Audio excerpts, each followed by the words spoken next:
முதலாவதாக ஒரு சகோதரர் கொழும்பிலிருந்து ஒரு கேள்வியை கேட்டிருக்கிறார். அவர் என்ன கேட்கிறாருன்னா, நபி ஸல்லல்லாஹு அலைஹி வஸல்லம் அவர்கள் வஃபாத்தான போது அவர்களின் ஜனாசா தொழுகையை யார் இமாமத்துவம் செய்தார்கள்? சிலர் மலக்குகள் தொழுததாகவும் சிலர் ஆண்கள் பெண்கள் சிறுவர்கள் தனித்தனியாக ஜமாத்தாக செய்ததாகவும் கூறுகின்றனர். உண்மையில் என்ன நடந்தது? மார்க்க ஆதாரங்களின் அடிப்படையிலே தெளிவான விளக்கம் தரவும் என்று கேட்கிறார். அதாவது அந்த சகோதரர் என்ன கேள்வி கேட்கிறாருன்னா, நபி ஸல்லல்லாஹு அலைஹி வஸல்லம் அவர்களுடைய ஜனாசா தொழுகையிலே இமாமாக நின்று தொழுகை நடத்தியவர் யார் என்று கேட்கிறார். இப்போ ரசூல் ஸல்லல்லாஹு அலைஹி வஸல்லம் அவர்களுடைய ஜனாசா தொழுகை சம்பந்தமாக அது எந்த மாதிரி ஒரு அடிப்படையிலே இமாமத்துவம் செய்யப்பட்டதா இல்லையா என்ற சந்தேகம் இந்த சகோதரருக்கு போன்று இன்னும் பல சகோதரர்களுக்கு இந்த சந்தேகம் இருக்கலாம்.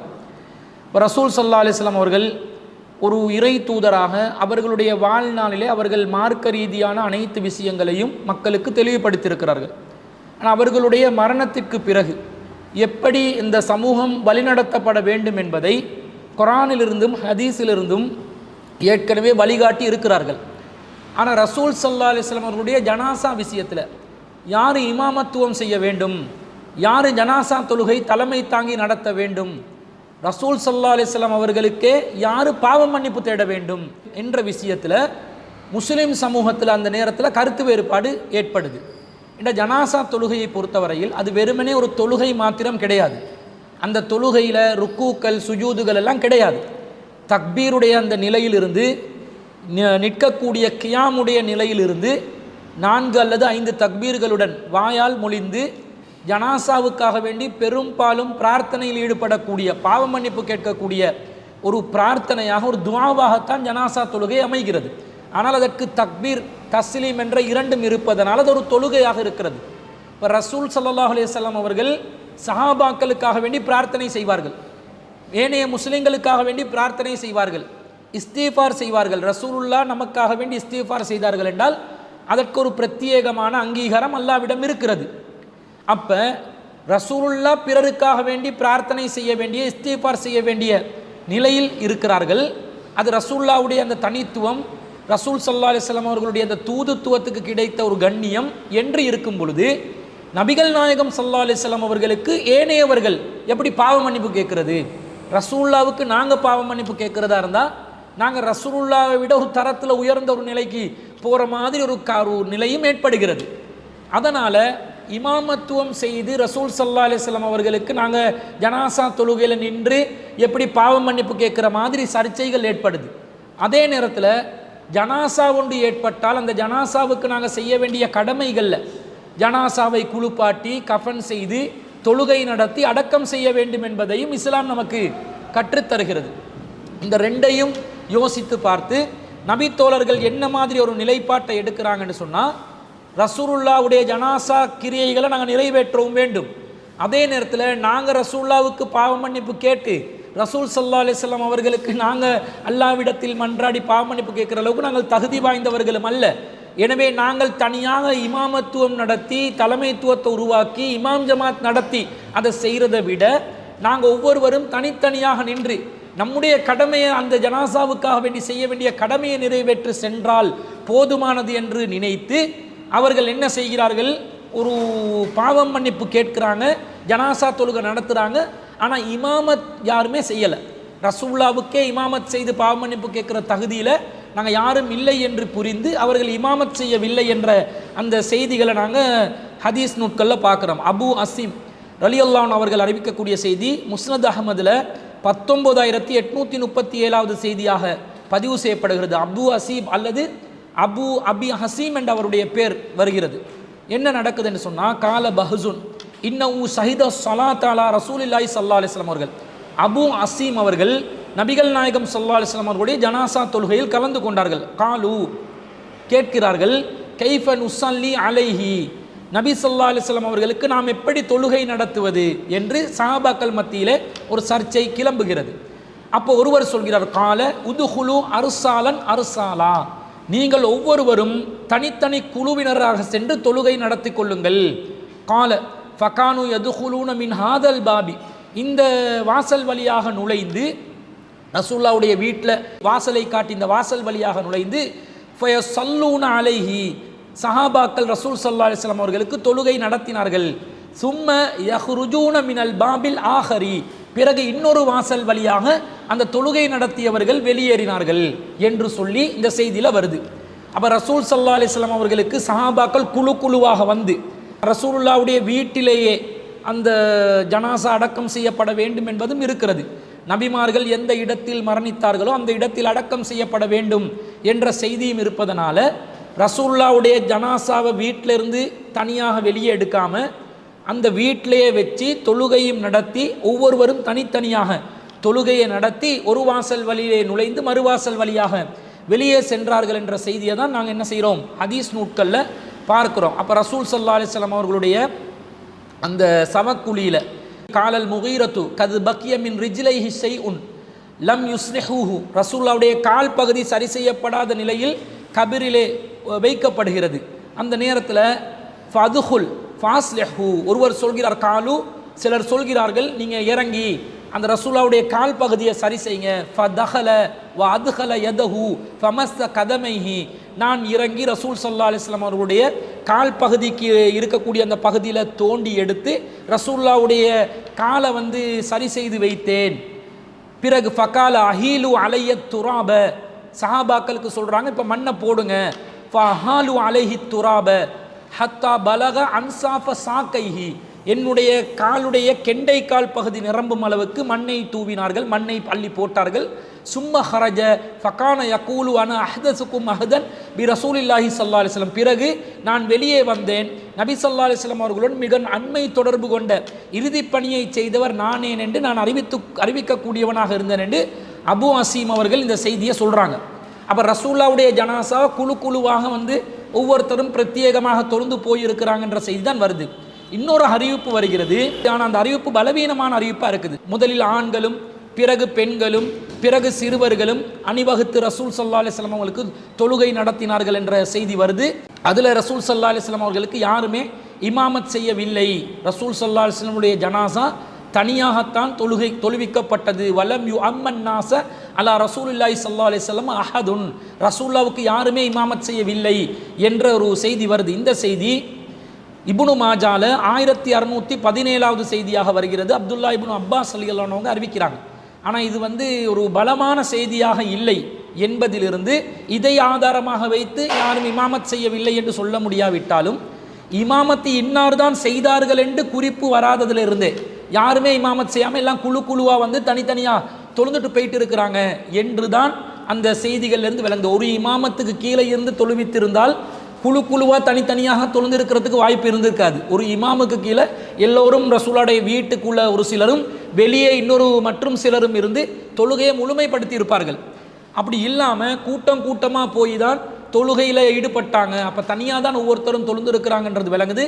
அந்த கூட்டம் கூட்டமாக சென்றவர்களில் நபித்தோழர்கள், நபித்தோழியர்கள், சிறுவர்கள், பெரியவர்கள் எல்லாமே கலந்திருப்பாங்க என்பது சஹியான முஸ்னத் அஹ்மதில் வரக்கூடிய ஹதீஸிலிருந்து நாங்கள் விளங்கிக் கொள்கிறோம். எனவே நபி ஸல்லல்லாஹு அலைஹி வஸல்லம் அவர்களுடைய ஜனாசாவுக்கு யாருமே இமாமத் செய்யவில்லை.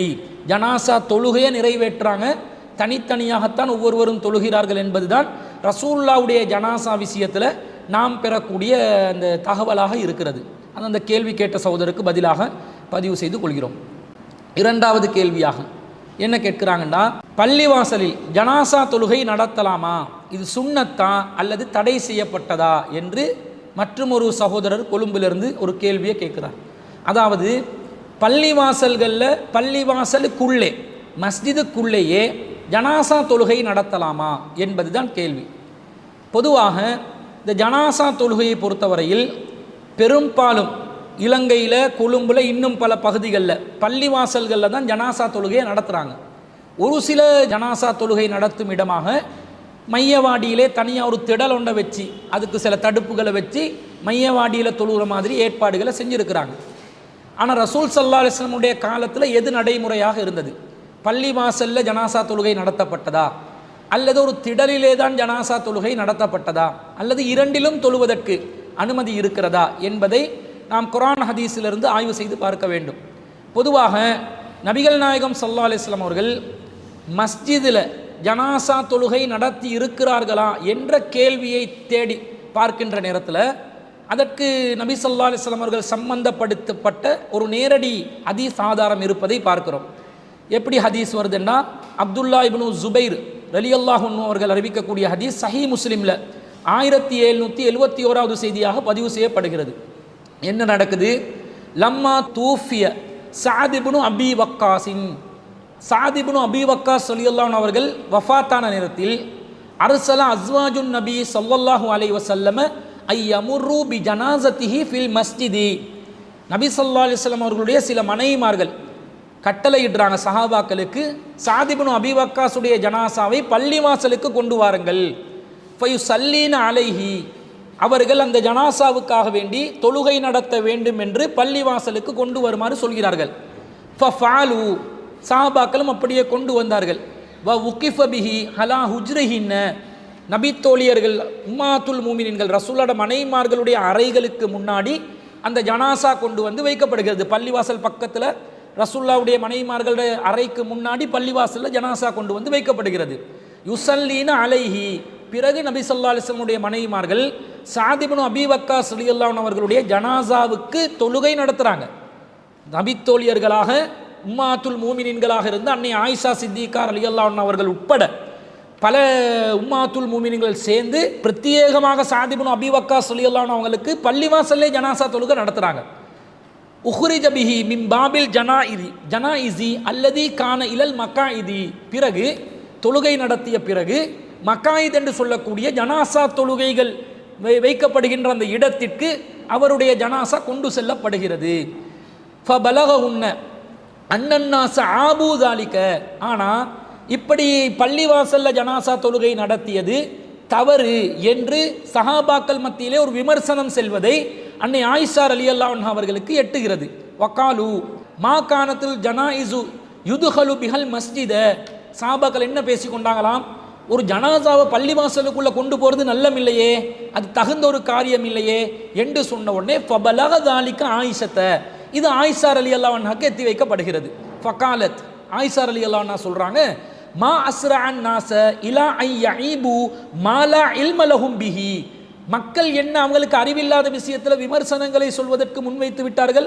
ஆபு அலைனா, நம்மீதே விமர்சனத்தை முன்வைக்கிறார்கள். ஐ யமுர்ர பி ஜனாஸத்தின் ஃபில் மஸ்ஜிதி, பள்ளிவாசலுக்கு ஒரு ஜனாசாவை கொண்டு வருவது சம்பந்தமாக நமக்கே விமர்சனம் செய்து விட்டார்கள். வமா சல்ல ரசூலுல்லாஹி ஸல்லல்லாஹு அலைஹி வஸல்லம் அலா சுஹைல் இப்னு பைலா, ரசூல் ஸல்லல்லாஹு அலைஹி வஸல்லம் அவர்கள் சுஹைல் இப்னு பைலா என்ற நபித்தோழருக்கு இல்லா ஃபி ஜௌஃபில் மஸ்ஜிதி, மஸ்ஜிதில் ஒரு பகுதியில் இருந்து தான், நடுப்பகுதியில் இருந்து தான் தொழுகை நடத்தினார்கள் என்பது இந்த மக்களுக்கு தெரியாதா என்று அன்னை ஆயிஷா ரலியல்லாஹு அன்ஹா அவர்கள் கேட்டதா இந்த செய்தியில் வருது. அப்போ இதில் சஅத் இப்னு அபி வக்காஸ் ரலியல்லாஹு அன்ஹு அவர்களுடைய ஜனாசாவை பள்ளிவாசலுக்கு கொண்டு வந்து தொழுகை நடத்த வேண்டும் என்று நபித்தோழியர்கள் கேட்கிறார்கள். குறிப்பாக உம்மாத்துல் மூமினின்கள் கேட்கிறார்கள். இன்னும் குறிப்பாக அன்னை ஆயிஷா சித்திகா ரலியல்லாஹு அன்ஹா அவர்கள் கேட்கிறார்கள். அப்போ சஹாபாக்கள் மத்தியில் என்ன சர்ச்சை வருது, இது புதிய பழக்கம் மாதிரி, ஒரு ரசூலோட காலத்தில் நடைமுறையில் இல்லாத ஒன்று மாதிரி ஒரு தோற்றம் வருது. அப்போ அதிலிருந்து ரெண்டு விஷயம் விளங்குது. ஒன்று, ஆயிஷா ரலியல்லாஹு அன்ஹா என்ன சொல்கிறாங்க, சஹல் இப்னு பைலாவுடைய ஜனாசாவை ரசூலா பள்ளியில் தான் தொழுவிச்சாங்க, அது மக்களுக்கு தெரியாமல் போகிற அளவுக்கு மக்கள் மறந்துட்டாங்க, மக்கள் சுண்ணால தெளிவில்லாத நிலையில் இருக்கிறாங்க என்று சொல்வதிலிருந்து பள்ளிவாசலில் ஏற்கனவே ரசூல் ஸல்லல்லாஹு அலைஹி வஸல்லம் நபித்தோழர்களுக்கு ஜனாசா தொழுகையை நடத்தியிருக்கிறாங்கன்றது விளங்குது. ரெண்டாவது என்ன விளங்குது, சஹாபாக்கள் ஆச்சரியப்படுற அளவுக்கு வளமையான ஒரு விஷயமாக பள்ளிவாசல்களுக்குள்ளே தொடர்ச்சியாக ஜனாசா தொழுகைகள் நடத்தப்படவில்லை. அந்த மக்காயித் என்று சொல்லக்கூடிய ஒரு இடத்துல பள்ளிவாசலுக்கு பக்கத்தில் ஜனாசா தொழுகை நடத்துவதற்காக பிரத்யேகமாக ஒரு இடம் அமைந்திருந்தது என்பதும் இதே செய்தியிலிருந்து விளங்குது. அப்போ பள்ளிவாசல்களுக்குள்ளேயே ஜனாசா தொழுகையும் நடத்தலாம், பள்ளிவாசலுக்கு வெளியே பள்ளிவாசல் வளாகத்தில் ஜனாசா தொழுகை நடத்துவதற்காக வேண்டி மையவாடியில் ஒரு பகுதியை ஒதுக்கி தடுப்புகளை ஏற்படுத்தி கொண்டு கபரை முன்னோக்கி தொழாதவாறு தடுப்புகளை அமைத்து கொண்டு அதற்கென்று பிரத்யேகமாக ஒரு முசல்லாவை ஏற்பாடு செய்து தொழலாம் என்பதும் இந்த செய்தியிலிருந்தே நமக்கு புரிகிறதா இல்லையா? ஆனால் இன்று சமூகத்தில் ஒரு சிலர் என்ன யோசிக்கிறாங்க, திடல்ல ஒரு ஜனாசா தொழுகை நடத்தப்பட்டால் சுன்னத் வல் ஜமாத்தை சேர்ந்தவர்கள் அதை ஆச்சரியமாக பார்க்கிறார்கள். இது என்ன, பள்ளிவாசலில் தானே தொழுகை நடத்தணும், இது என்ன திடல்ல தொழுகை நடத்துகிறாங்க, பெருநாள் திடலுக்கு மக்கள் ஒன்று குழுமினாலும் பெருநாள் திடல் தொழுகை என்பது இஸ்லாத்தில் இல்லை, ரசூலா மஸ்ஜிது நபவில இடம் இல்லாததுனால தான் திடலுக்கு போக சொன்னாங்கன்ற மாதிரி சொந்த புத்தியில மனோ இச்சையாக வியாக்கியானங்களை சொல்லிக்கொண்டு நபி வழியை மறுக்கிறார்கள். இதே மாதிரி தான் ஜனாசா தொழுகையும் திடல்ல தொலை போனா பள்ளிவாசல்ல தான் தொழணும் என்று சொல்லி அடம் பிடித்து சொல்வார்கள். இதே நேரத்தில் குர்ஆன் ஹதீஸில் கொஞ்சம் தெளிவுள்ளவர்களாக இருக்கக்கூடியவர்கள் கூட என்ன நினைக்கிறாங்க, பள்ளிவாசல்ல ஜனாசா தொழுகவே கூடாது, அது மார்க்கத்தில் பித்அத்தான காரியம் என்று நினைக்கிறார்கள். குர்ஆனையும் ஹதீஸையும் பின்பற்றக்கூடியவர்களாக நாங்கள் இருந்தால் குர்ஆன் ஹதீஸில் என்ன சொல்லப்படுதோ அதை ஏற்றுக்கொள்ள வேண்டுமா இல்லையா? ஸஹல் இப்னு பைலாவுடைய ஜனாசாவும் பள்ளிவாசலில் தொழுகை நடத்தப்பட்டுச்சு. அதே போன்று ஸஅத் இப்னு அபீ வக்காஸ் ரலியல்லாஹு அன்ஹு அவர்களுடைய ஜனாசா தொழுகையும் பள்ளிவாசலில் தான் நடத்தப்பட்டிருக்குது ஜனாசா தொழுகை. இதிலிருந்து பள்ளிவாசலிலும் ஜனாசா தொழுகை நடத்தலாம். மகாயித் என்று சொல்லக்கூடிய முசல்லாவிலே திடலிலே ஜனாசா தொழுகை நடத்துவதற்கும் மார்க்கத்தில் ஆதாரம் இருக்குது என்று இந்த ரெண்டையும் நாங்கள் சுன்னாவில் அனுமதிக்கப்பட்ட காரியமாக சில ஜனாசாக்களை பள்ளிவாசல்களிலும் சில ஜனாசாக்களை திடலிலும் என்ற வகையில் நாங்கள் அமைத்துக் கொள்வதுதானே நபிவழிக்கு உட்பட்டது. இன்னும் சொல்ல போனால் வீட்டிலேயே ஜனாசா தொழலாமா இல்லையா? வீட்டுக்குள்ள ஒருவர் மரணித்து விட்டால் அந்த வீட்டிலேயே ஜனாசா தொழுகை ஆண்கள் பெண்கள் சிறுவர்கள் என்று இமாமத் செய்து தொழலாம் என்பதற்கு நேரடியாக ஒரு ஹதீஸு ஹாக்கிமில் முதலாவது பாகத்தில் 519வது செய்தியாக பதிவு செய்யப்படுகிறது. இது அபூ தல்ஹாவின் மகன் அப்துல்லா அவர்கள் சொல்லக்கூடிய ஒரு செய்தி. அபூ தல்ஹா அவர்களுக்கு ஒரு குழந்தை இருந்தார், உமைர் என்று சொல்லக்கூடிய ஒரு குழந்தை. அவர் மரணித்த நேரத்தில் அபூ தல்ஹா ரலியல்லாஹு அன்ஹு அவர்கள் ரசூலுல்லாஹ்வுக்கு அந்த செய்தியை எத்தி வச்சு வீட்டுக்கு அழைக்கிறாங்க. அவர் வீட்டுக்கு வந்து நபி ஸல்லல்லாஹு அலைஹி வஸல்லம் அவர்கள் வீட்டிலேயே உமைருடைய ஜனாசா தொழுகையை நடத்தினார்கள் என்று தெளிவாக வருகிறது.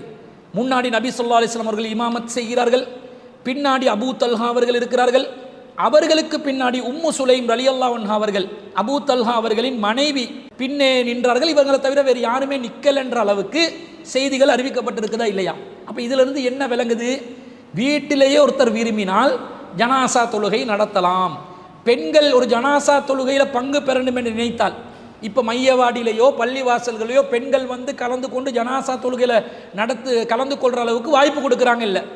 அன்னை ஆயிஷா சித்திகா ரலியல்லாஹு அன்ஹா அவர்களும் உம்மாத்துல் மூமின்களும் நாங்கள் ஜனாசா தொழுகையில் கலந்து கொள்ளணும் என்று ஸஅத் இப்னு அபீ வக்காஸ் அவர்களுடைய ஜனாசாவை கேட்ட மாதிரி ஒரு குடும்பத்தாருடைய ஜனாசா ஏற்பட்டால் அந்த ஜனாசா தொழுகையை நாங்கள் வீட்டில் தொழுது உங்களுக்கு தருகிறோம் என்று கொடுப்பதற்கு மார்க்கத்தில் அனுமதி இருக்குதா இல்லையா? தெளிவாக இருக்கிறது. இதையும் இந்த செய்தியிலிருந்து நாங்கள் வீட்டிலேயே தொழலாம் என்றா இப்போ பள்ளிவாசலில் தொழ இயலாவா? தொழலாம் என்பது நேரடியாக விளங்குகிறது. அதே நேரத்தில் பெரும்பாலான சந்தர்ப்பங்களில் பிரத்யேகமாக ஜனாசா தொழுகை நடத்துவதற்கு பள்ளிவாசலில் வளாகத்தில் தனியாக ஒரு இடத்தை அமைத்து வைத்திருந்தார்கள் என்ற செய்தியை நாங்கள் பார்க்குறோம். புகாரியில் 1329வது செய்தியாக பதிவு செய்யப்படுகிறது. அப்துல்லா இப்னு உமர் ரலியல்லாஹு அன்ஹு அவர்கள் அறிவிக்கக்கூடிய ஒரு செய்தியில் அன்னல் யஹூத ஜாஉ இலன் நபி ஸல்லல்லாஹு அலைஹி வஸல்லம் பிரஜுலின் மின்ஹும் வம்ராத்தின் ஸனயா, ஒருவர் வந்து ஒரு யஹூதி, அவர்களில் ஒரு ஆணும் பெண்ணும் விபச்சாரம் செய்தவர்களை ரசூலுல்லாஹ்விடம் அழைத்து வருகிறார்கள். ஃபஅமர பிஹிமா ஃபருஜிமா கரீபம் மிம் மௌலிஇல் ஜனாயிஸி இந்தல் மஸ்ஜிதி. அவங்க ரெண்டு பேரும் அழைத்து வரப்பட்டு அவர்களுக்கு கல்லெறி தண்டனை நிறைவேற்றப்பட்டது. எங்க? மின் மௌலிஇல் ஜனாயிஸி இந்தல் மஸ்ஜிதி, பள்ளிவாசலிலே, பள்ளிவாசல் வளாகத்திலே. இந்த என்ற வார்த்தை வருது பள்ளிவாசல் அருகிலே, பள்ளிவாசல் வளாகத்திலே. மின் மௌலிஇல் ஜனாயிஸி, ஜனாசாக்களை தொழுவிப்பதற்காக அமைத்து வைத்திருக்கக்கூடிய இடத்திலே கல்லெறி தண்டனை நிறைவேற்றப்பட்டது என்ற செய்தியை நாங்கள் தெளிவாக பார்க்கிறோம். அப்போ தனியாக பிரத்யேகமாக ஜனாசா தொழுகை நடத்துறதுக்கு பள்ளிவாசலுக்கு வெளியே ஒரு இடத்தையும் அமைத்து கொள்ள வேண்டும். அது ரசூலுல்லாஹ் காலத்தில் அமைக்கப்பட்டு இருந்தது என்பதை விளங்குகிறோம். அதே போன்று புகாரியில் 1245வது செய்தியில் அபூ ஹுரைரா ரலியல்லாஹு அன்ஹு அவர்கள் அறிவிக்கிறார்கள், அன்ன ரசூலுல்லாஹி ஸல்லல்லாஹு அலைஹி வஸல்லம் நஅன் நஜ்ஜாசிய ஃபில் யௌமில்லதி மாத ஃபீஹி. நபி ஸல்லல்லாஹு அலைஹி வஸல்லம் அவர்கள் நஜ்ஜாசி மன்னருடைய இறப்பு செய்தி, அந்த இறந்த அன்றே மக்களுக்கு அந்த செய்தியை அறிவித்தார்கள். ஹரஜ இலல் முசல்லா, ரசூல்லா முசல்லாவுக்கு சென்றார்கள், திடலுக்கு சென்றார்கள், வெட்ட வெளியில் தொழுகையை அமைத்துக் கொள்வதற்காக வேண்டி திடலுக்கு சென்றார்கள். ஃபஸஃப பிஹிம் வ கப்பர அர்பஅன், நபி ஸல்லல்லாஹு அலைஹி வஸல்லம் அவர்கள் அணிவகுக்க வைத்து 4 தடவை தக்பீர் சொல்லி அந்த ஜனாசா தொழுகையை நிறைவேற்றினார்கள் என்பதையும் நாங்கள் பார்க்கிறோம். அப்போ மக்காயித் என்று சொல்லக்கூடிய முசல்லா என்று சொல்லக்கூடிய வெட்ட வெளியில் பள்ளிவாசலோடு அருகாமையில் ஒரு இடத்தை ஜனாசா தொழுகைக்காக பிரத்யேகமாக அமைத்து கொள்வது பெரும்பாலான நடைமுறையாக ரசூலோட காலத்தில் இருந்திருக்குது. அதே நேரத்தில் பள்ளிவாசலில் தொழுவதற்கும் மார்க்கத்தில் அனுமதி உண்டு. ரசூலா தொழுது இருக்கிறாங்க, ஜனாசா தொழுகை நடத்தி இருக்கிறாங்க. வீட்டில் தொழ நினைத்தாலும் வீட்டிலும் தொழுது கொள்ளலாம் என்பதற்கு மேலுள்ள ஹதீஸ் ஆதாரங்களிலிருந்து நாங்கள் தெளிவாக புரிந்து கொள்கிறோம். எனவே ஜனாசா தொழுகை பள்ளிவாசலில் நடத்தவே கூடாதென்று யார் சொன்னாலும் தவறு, திடல்ல நடத்தக்கூடாதென்று யார் சொன்னாலும் தவறு. இரண்டுக்கும் மார்க்கத்தில் அனுமதி இருக்குது. பெரும்பாலான சந்தர்ப்பங்களில் திடலையும் அரிதான சந்தர்ப்பங்களில் பள்ளிவாசலையும் பயன்படுத்தி கொள்வது தான் இந்த குர்ஆன் சுன்னால இருந்து நாங்கள் விளங்கக்கூடிய விளக்கத்தின் அடிப்படையிலே மார்க்கத்துக்கு ஏற்ற சரியான முடிவாக இருப்பது என்பதை இந்த இடத்திலே அந்த சகோதரனின் கேள்விக்கு பதிலாக நாங்கள் பதிவு செய்து கொள்கிறோம். மூன்றாவது கேள்வியாக ஒரு சகோதரர் ஒரு கேள்வியை கேட்டிருக்கிறார். என்ன கேட்கிறாருன்னா, ஒருவர் தொழுகையை விட்டால் அவர் காஃபிராகி விடுவாரா என்பது அவருடைய கேள்வி. இந்த தொழுகையை விட்டவன் காஃபிர் என்று சொல்லி சில மார்க்க அறிஞர்கள் ஃபத்வா கொடுத்துருக்கிறாங்க. உதாரணமாக சொல்வதாக இருந்தால் அஹ்மத் இப்னு ஹம்பல் ரஹ்மத்துல்லாஹி அலைஹி அவர்கள், இப்னு ஹஸம் மற்றும் தற்கால சவுதி அறிஞராக இருந்த ரொம்ப பிரபல்யம் அடைந்திருந்த ஒரு அண்மை காலத்தில் மிக முக்கியமான அறிஞராக இருந்த அப்துல்லா பின் பாஸ் ஆகியோர் கூட இந்த தொழுகை விட்டவன் காஃபிரு, அவனுக்கு நாங்கள் ஜனாசா தொழுகை நடத்தக்கூடாது, அவனுக்கு தொழுகையை யார் விட்டானோ அவனோடு திருமண பேச்சுவார்த்தைகள் நடத்தக்கூடாது, அவன் அறுத்ததை சாப்பிடக்கூடாது என்ற மாதிரியெல்லாம் ஃபத்துவாக்கள் கொடுத்திருக்கிறார்கள். இதற்கு அடிப்படையான ஆதாரமாக அவர்கள் முன்வைக்கக்கூடிய ஹதீஸ் என்னன்னு சொன்னால், சஹீஹ் புகாரியிலே வரக்கூடிய 134வது எண்ணில் பதிவு செய்யப்பட்ட ஹதீஸை ஜாபிர் இப்னு அப்துல்லா ரலியல்லாஹு அன்ஹு அவர்கள் அறிவிக்கிறார்கள். இன்ன பைனர் ரஜுலி வ பைன ஷிர்கி, ஒரு மனிதனுக்கும் ஷிர்க்குக்கும் இடையிலே, வல் குஃப்ரி, ஒரு மனிதனுக்கும் ஷிர்க்குக்கும் குஃப்ருக்கும் இடையிலே இருக்கக்கூடிய வேறுபாடு என்னன்னு சொன்னால், தர்க ஸலாத்தி, தொழுகையை விடுவதுதான் என்று ரசூல் ஸல்லல்லாஹு அலைஹி வஸல்லம் சொன்னாங்க என்று ஜாபிர் இப்னு அப்துல்லா ரலியல்லாஹு அன்ஹு அவர்கள் அறிவிக்கிறார்கள். அதே போன்று இன்னொரு ஹதீஸ் வருகிறது, நசாயில 459வது எண்ணில் பதிவு செய்யப்படுகிறது. இந்த செய்தியை புரைதா ரலியல்லாஹு அன்ஹு அவர்கள் அறிவிக்கிறார்கள். அதில் என்ன வருது, கால ரசூலுல்லாஹி ஸல்லல்லாஹு அலைஹி வஸல்லம், ரசூல்லா சொன்னாங்க, இன்னல் அஹ்தல்லதி பைனனா வ பைனஹுமுஸ் ஸலாத்து, எங்களுக்கும் அவர்களுக்கும் மத்தியிலே உள்ள ஒப்பந்த வித்தியாசமே தொழுகைதான். ஃபமன் தரகஹா ஃபகது கஃபர, யார் அதை விட்டு விட்டானோ அவன் காஃபிராகி விட்டான் என்று நபி ஸல்லல்லாஹு அலைஹி வஸல்லம் அவர்கள் சொன்னதாக ஒரு செய்தி வருகிறது. இந்த இரண்டு ஹதீஸுகளும் ஆதாரபூர்வமான ஹதீஸுகள் தான். அப்போ இந்த ஹதீஸுகளில் தொழுகை விட்டவன் காஃபிர் என்று ரசூல்லா சொன்னதை வைத்துதான் அஹ்மத் இப்னு ஹம்பல் போன்ற அறிஞர்களும் அப்துல்லா பின்பாஸ் போன்ற நவீன கால அறிஞர்களும் இவர்கள் தொழுகையை விட்டால் காஃபிராகி விடுவார்கள் என்று அறிவித்து இருக்கிறார்கள். ஆனால் இந்த செய்தி ஆதாரபூர்வமானதாக இருந்தாலும் இதை எப்படி புரிந்து கொள்ள வேண்டும் என்பதை வைத்து இந்த செய்தியில் காஃபிர் என்ற நிலைக்கு தொழுகை விட்டவன் சென்று விடுவானா என்பதை சிந்திக்க வேண்டிய ஒரு நிலை ஏற்படுகிறது. இப்போ உதாரணமாக சொல்வதாக இருந்தால், ஒருத்தர் தௌஹீத் கொள்கையோடு வாழ்கிறாருன்னு வைங்க, மார்க் அடிப்படையில் குர்ஆன் ஹதீஸை தான் பின்பற்றணும், ஷிர்க் இருக்கக்கூடாது, பித்அத் இருக்கக்கூடாது என்று நினைத்து ஒருவர் வாழ்ந்து கொண்டு இருக்கிறார். ஆனால் அவரிடத்தில் அமல் இபாதத்தில் ரொம்ப குறைவு இருக்குது, சரியா தொழமாட்டேன்றாரு, அறவே தொழாத ஒருவராக இருக்கிறார். இந்த நிலையில் அவர் மரணித்து விட்டால் அவர் ஒரு முஷ்ரிக்காக, ஒரு காஃபிராக அல்லாஹ்வினால் கருதப்படுவாரா? அவர் அல்லாஹ் ஒருத்தன்தான் என்பதை ஏற்றுக்கொண்டிருக்கிறார், வணக்கத்துக்குரியவன் அல்லாஹ்வை தவிர வேறு யாரும் இல்லை என்பதில் உறுதியாக இருக்கிறார்.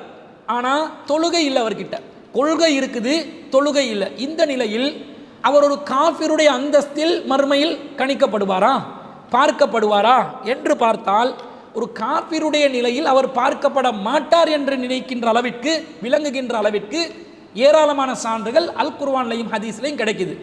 எப்படி வருது? சூரத்துன் நிசால 4வது அத்தியாயத்தில் 48வது வசனத்தில் அல்லாஹ் சொல்கிறான், இன்னல்லாஹ லா யக்ஃபிரு அன் யுஷ்ரக பிஹி, தனக்கு இணை கற்பிக்கப்படுவதை அல்லாஹ் மன்னிக்க மாட்டான். வயக்ஃபிரு மா தூன ஸாலிக லிமன் யஷா, அதற்கு கீழ் நிலையில் உள்ளதை தான் நாடியவர்களுக்கு மன்னிப்பான்.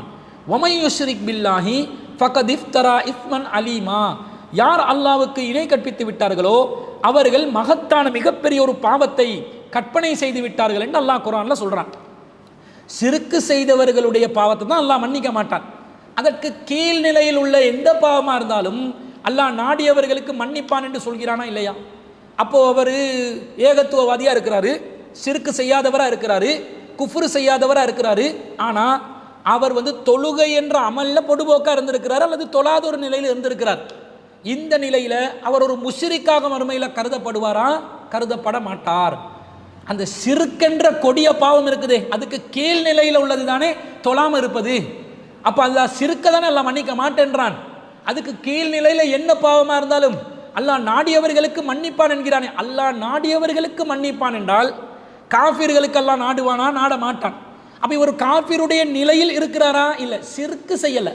ஷிர்க் செய்யாத நிலையில் இவர் இருந்தால், அல்லாஹ்வுடைய நாட்டத்துக்குள்ளே வரக்கூடிய நிலையில் இருந்தால் அவர் முஸ்லீமாக தான் இருக்கிறார் என்ற அர்த்தம். தொழாமல் ஒருத்தர் இருக்கிறார், பாவம்தான் செய்கிறார், ஆனால் ஷிர்க் என்ற பாவம் செய்தாரா? இல்லை, ஷிர்க்குக்கு கீழ்நிலையில் உள்ள ஒரு பாவத்தை செய்தார். அப்போ அல்லாஹ் நாடினால் மன்னிப்பேன் என்ற பட்டியலுக்குள்ள அவரும் வருவாரா? இல்லையா?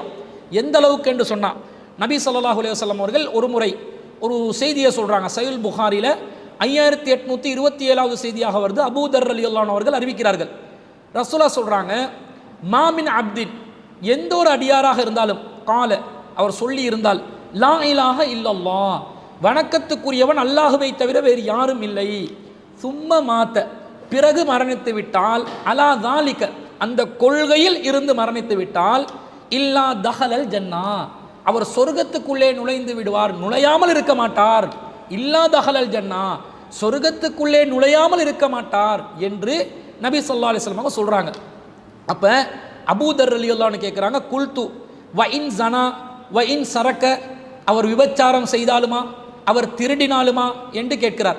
ரசூலுல்லாஹ் சொல்றாங்க, கால வ இன் ஜனா வ இன் சரக்க, அவர் விபச்சாரம் செய்தாலும் சரியே, அவர் திருடினாலும் சரியே என்று சொல்கிறார்கள். மீண்டும் அபூ தர் ரலியல்லாஹு அன்ஹு கேட்குறாங்க, குல்து வ இன் ஜனா வ இன் சரக்க, அவர் விபச்சாரம் செய்தாலுமா திருடினாலுமா என்று மீண்டும் கேட்கிறார். மீண்டும் ரசூலுல்லாஹ் சொல்றாங்க, கால வ இன் ஜனா வ இன் சரக்க, அவர் விபச்சாரம் செய்தாலும் சரியே, திருடினாலும் சரியே என்றாங்க. குல்து மீண்டும் கேட்கிறார், வ இன் ஜனா வ இன் சரக்க, அபூ தர் ரலியல்லாஹு அன்ஹு கேட்குறாங்க, மீண்டும் வ இன் ஜனா வ இன் சரக்க, விபச்சாரம் செய்தாலுமா திருடினாலுமா என்று கேட்கும்போது ரசூலா மூணாவது முறை பதில் சொல்லும்போது, கால வ இன் ஜனா வ இன் சரக்க அலா ரக்மி அன்ஃபி அபீ தர்ரின், அவர் திருடினாலும் விபச்சாரம் செய்தாலும் சரியே, அபூதருடைய மூக்கை மண்ணு கவ்வட்டும் என்றாங்க. என்ன திருப்பி திருப்பி இதே கேட்குறீங்க? நான் சொன்ன ஒரு பதில் அதான் நிலைப்பாடு. நீ கேள்வி கேட்க கேட்க நிலைப்பாடு மாறுமா? மாறாது. அப்ப ஒருத்தர் வணக்கத்துக்குரியவன் அல்லாஹ்வை தவிர வேறு யாரும் இல்லை என்ற கொள்கை இருந்தா அவர் சொர்க்கத்துக்கு போவான் என்று அல்லாஹ் சொன்ன பிறகு நீ என்ன விபச்சாரம் செய்தாலுமா திருடினாலுமான்னு கேள்வி கேட்டுக்கொண்டு இருக்கிறாய்? விபச்சாரம் செய்தாலும் சரி திருடினாலும் சரி அல்லாஹ் அவரை சொர்க்கத்துக்கு அனுப்புவான், அனுப்பாமல் இருக்க மாட்டான் என்று அல்லாஹ் சொல்கிறான் என்ற அந்த செய்தியை நாங்கள் இந்த செய்தியில் பார்க்குறோம். அப்போ இதிலிருந்து என்ன விளங்குது? ஒருத்தர் தொழுகையை விட்டதனால காஃபிராக மாட்டார். அவர் கலிமாவில் இருக்கிறாரா, அந்த கலிமாவை கொண்டே அவர் ஒரு நாளைக்கு சொர்க்கம் செல்வார். அவர் ஒரு சில வேளை நரகத்தில் அவருடைய பாவங்களுக்காக வேண்டி தண்டனைகளை அனுபவித்தாலும் ஒரு நாள் இல்லாவிட்டால் இன்னொரு நாள் சொர்க்கத்துக்கு நுழையும் பாக்கியத்தை அல்லாஹ் அவருக்கு கொடுப்பான் என்பது இந்த ஹதீஸிலிருந்து நாங்கள் விளங்கிக் கொள்கிறோமா இல்லையா? விளங்கிக் கொள்கிறோம்.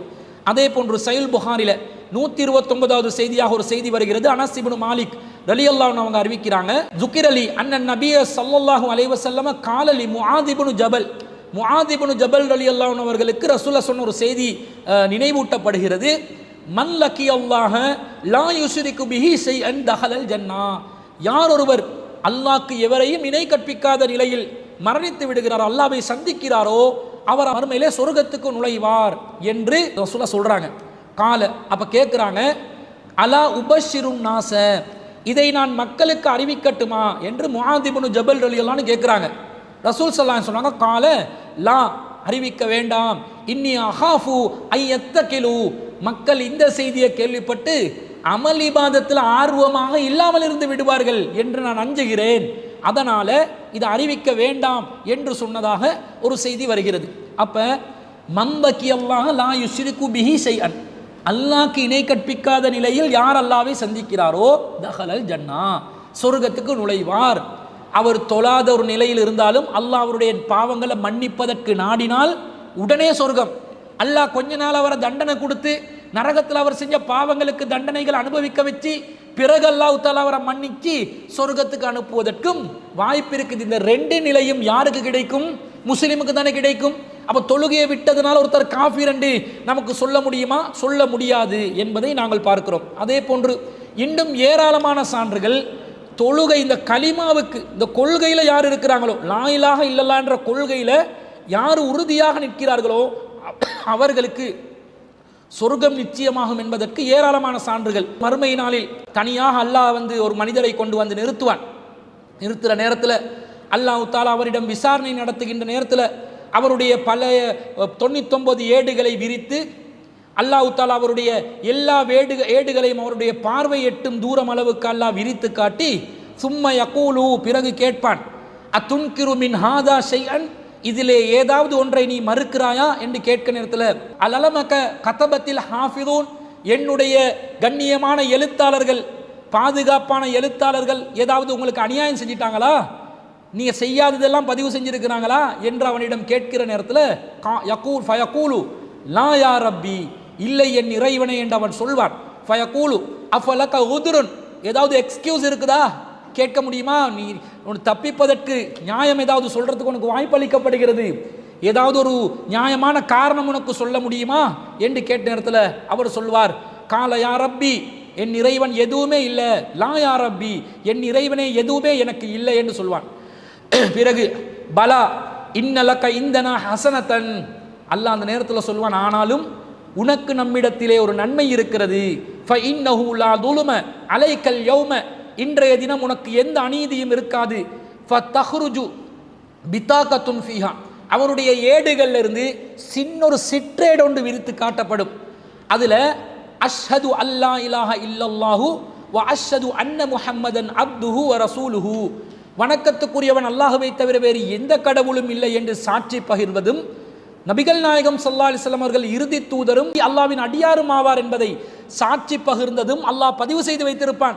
ஃபயகூலு உஹ்லுர் வஸ்னக, உன்னுடைய அந்த ஏட்டின் எடையை நீ பாரு என்று சொன்னனே. ஃபயகூலு, அவன் சொல்வான், யா ரப்பி மா ஹாதிஹில் பிதாகத்து மா ஹாதிஹி சிஜில்லாத், இந்த பெரிய ஏடுகள் பட்டோலைகளுக்கு முன்னால் இந்த சிறிய சிற்றேடு எந்த அளவுக்கு செல்லுபடியாகும் என்று கேட்ட நேரத்தில் அல்லாஹ் சொல்றான், ஃபகால இன்ன கலா துல்லம், உனக்கு எந்த அநீதியும் இழைக்கப்பட மாட்டாது. கால ஃபதூல உஸ் சிஜில்லாத்து ஃபீ கஃபத்தின் வல் பிதாகத்து ஃபீ கஃபத்தின், ஒரு தட்டில் அவனுடைய அந்த சிஜில்லாக்கள் பெரும் ஏடுகளையும் மற்றொரு தட்டில் அவனுடைய சிறு ஏட்டையும் வைத்த நேரத்தில் ஃபதாசத்தி சிஜில்லாத்து வ சகுலத்தில் பிதாகா, அவனுடைய அந்த சிற்றேடு கனமானதாகவும் பட்டோலைகள் எல்லாம் கனம் இழந்ததாகவும் மாறி ஃபலா யஸ்குலு மா இஸ்மில்லாஹி ஷைஉன், அல்லாஹ்வுடைய பேர் பதிவு செய்யப்பட்ட அந்த சிற்றேடுக்குள்ள கனம் வேறு எதற்கும் இருக்காது என்று சொல்லி நபி ஸல்லல்லாஹு அலைஹி வஸல்லம் அவர்கள் சொன்ன செய்தியை பார்க்கிறோம். அப்ப நிறைய பாவங்கள் 99 ஏடுகளுக்கு பாவம் செஞ்சு வந்து ஒரு அடியார் கூட அல்லாஹ்வினால் மறுமையில அவர் முஷ்ரிக்கா இல்லாத நிலையில் கலிமாவில் இருந்தால் அல்லாஹ்வை மன்னிப்பான் என்று அல்லாஹ் சொல்லும் பொழுது எப்படி தொழுகையை விட்டவன் காஃபிர் என்று சொல்ல முடியும்? தொழுகை விட்டவன் பாவம் செய்கிறான், அந்த பாவத்துக்கு அவன் தண்டனை அனுபவிப்பானே தவிர காஃபிருடைய நிலைக்கு செல்ல மாட்டார் என்பதை நாங்கள் பார்க்கிறோம். அதே போன்று இன்னொரு அறிவிப்பு வருகிறது. அஹ்மதுல 20405வது செய்தியாக வரக்கூடிய ஒரு செய்தியில, வயா அப்தி இன் லகீதனி பி குராபில் அர்லி ஹதீஅத்தன், எனது அடியானே, நீ இந்த பூமியில் இருக்கின்ற மண் அளவிற்கு நீ பாவம் செய்து வந்தாலும், மாலம் துஸ்ரிக் பி, எனக்கு இணை கற்பிக்காத நிலையில் வந்தால், லகீதுக பி குராபிஹா மக்ஃபிரா, உன்னுடைய அந்த பாவங்கள் அனைத்தையும் நான் மக்ஃபிரத்தாக மாற்றி விடுவேன், பாவம் மன்னிப்புக்குரிய காரணமாக ஆக்கி விடுவேன், ஏனென்றால் நீ எனக்கு இணை கற்பிக்கவில்லை என்ற செய்தியை நபி ஸல்லல்லாஹு அலைஹி வஸல்லம் அவர்கள் சொன்னதாக பார்க்கிறோம். அப்போ இதிலெல்லாம் என்ன விளங்குது? அல்லாஹ்க்கு இணை கற்பிக்காத நிலையில் தௌஹீதில் ஒருத்தர் இருந்தார், அவர் மறுமையிலே கண்டிப்பாக அல்லாஹ்வினால் மன்னிக்கப்படுவார், அவர் நரகத்துக்கு நிரந்தரமாக செல்ல மாட்டார். அல்லாஹ் அவரை நாடி தண்டிக்க நினைத்தாலும் தற்காலிகமாக தண்டனையை கொடுத்து ஒரு நாள் இல்லாவிட்டால் இன்னொரு நாள் அவனை சொர்க்கத்துக்கு அல்லாஹ் அனுப்புவான் என்றது இந்த செய்திகளிலிருந்து விளங்குவதாக இருந்தால், தொழுகையை விட்ட பாவத்தை செஞ்சவன் ஒரு பாவம் செய்திருக்கிறான், ஆனால் அல்லாஹ்க்கு குஃப்ர் செய்கிற அளவுக்கு ஷிர்க் செய்கிற அளவுக்கு அவன் செல்லவில்லை என்பதை நாங்கள் இதிலிருந்து விளங்கணும். அப்போ மன் தரக்க சலாத்த முத்த அம்மிதன் ஃபக்கது கஃபர என்றதுக்கு என்ன அர்த்தம்? ஒருத்தர் வேண்டுமென்றே தொழுகையை விட்டால் அவர் காஃபிராகி விடுவார் என்றால் என்ன அர்த்தமாக கஃபர என்று வருகிறது. ஃபக்கது கஃபர என்றா அல்லாஹ்வை நிராகரித்து விட்டார் என்ற கருத்து வருது. அப்போ இந்த கஃபர என்பது நிராகரித்து விட்டார் என்ற கருத்தில் புரிவதா அல்லது அல்லாஹ்வுக்கு நன்றி மறந்து விட்டார் என்ற கருத்தில் புரிவதா என்பதை அந்த ஹதீஸ்ல என்ன கருத்து கொடுக்கணும் என்பதை தான் அந்த முன் சென்ற அறிஞர்கள், நவீன கால அறிஞர்களும் இதை சரியான முறையில் சிந்திக்காம விட்டுட்டாங்க. அதுல கஃபர என்ற வந்தால், குஃபுர் என்று வந்தால் எல்லா இடத்திலும் காஃபிர் என்ற கருத்து வராது என்பதற்கு ஏராளமான ஆதாரங்கள் இருக்குது. சஹீஹ் புகாரியில 48வது செய்தியாக ஒரு செய்தி வருகிறது. அபூ வாயில் ரலியல்லாஹு அன்ஹு அவர்கள் அறிவிக்கிறார்கள். அந்த செய்தியில ரசூல் ஸல்லல்லாஹு அலைஹி வஸல்லம் சொன்னதாக அண்ணன் நபிய ஸல்லல்லாஹு அலைஹி வஸல்லம் கால ரசூலா சொன்னாங்க, சிபாபுல் முஸ்லிமி ஃபுசூகுன், ஒரு முஸ்லிமை ஏசுவது பாவமாகும். வ கிதாலுஹு குஃப்ரன், ஒரு முஸ்லிமை கொலை செய்வது குஃபுராகும் என்று நபி ஸல்லல்லாஹு அலைஹி வஸல்லம் அவர்கள் சொன்னதாக ஒரு செய்தி வருது. அப்போ ஒருத்தர் கொலை செஞ்சிட்டாரு ஒரு முஸ்லிமை, அவர் காஃபிராகி விடுவாரா? அவர் காஃபிருடைய நிலைக்கு சென்று விடுவாரா? ஒருத்தரை கொலை செஞ்சா பாவம் செய்தார் என்று வருமா அல்லது ஷிர்க் செஞ்சார் என்று வருமா, குஃபுர் செஞ்சார் என்று வருமா? தெளிவாக நாங்கள் விளங்குறோம். ஒருத்தரை கொலை செய்வது குற்றம். ஒருவரை கொலை செய்தால் மனித சமூகத்தை கொலை செஞ்ச பாவம்.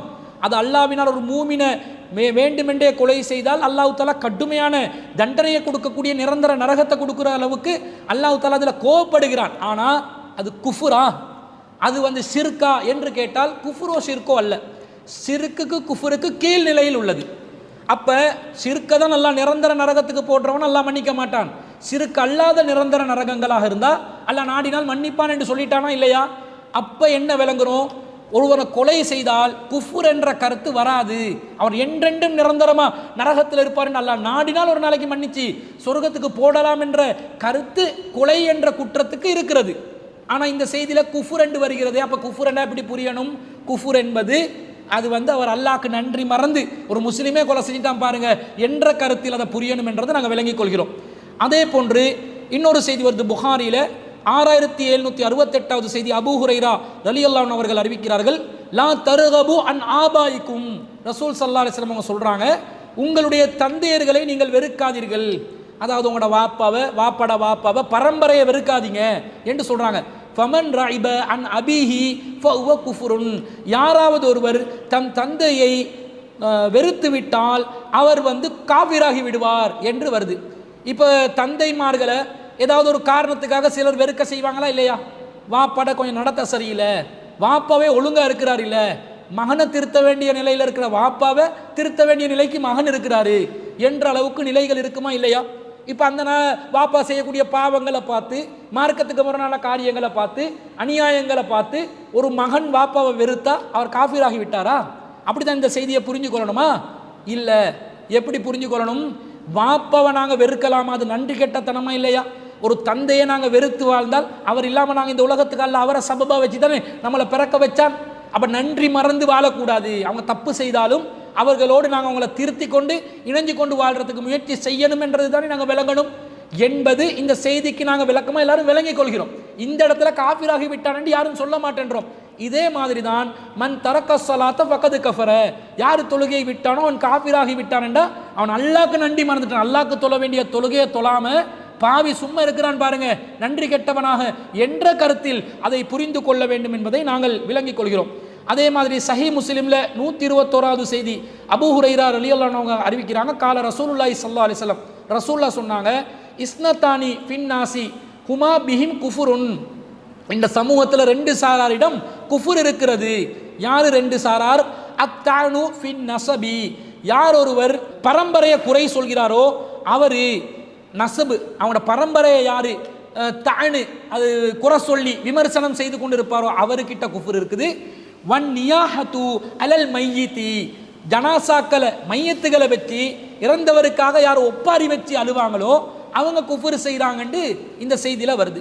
அப்போ ஜனாசாவுக்கு ஒப்பாரி வச்சு அழக்கூடாதுன்னு ரசூலா சொல்லியிருக்கிறாங்க. இந்த பரம்பரையை குறை சொல்கிறது ஏற்கனவே விளக்கத்தை பார்த்துட்டோம். அப்போ ஜனாசாவுக்கு ஒப்பாரி வைக்கக்கூடாதுண்டா அது ஒரு தடையை மீறுறாங்க. ஒப்பாரி வச்சு அழுதா தடையை மீறுறாங்க. ஜாஹிலியாக்கால ஒரு பழக்கத்தில் ஈடுபடுறாங்க, அது ஒரு பாவமான காரியம்.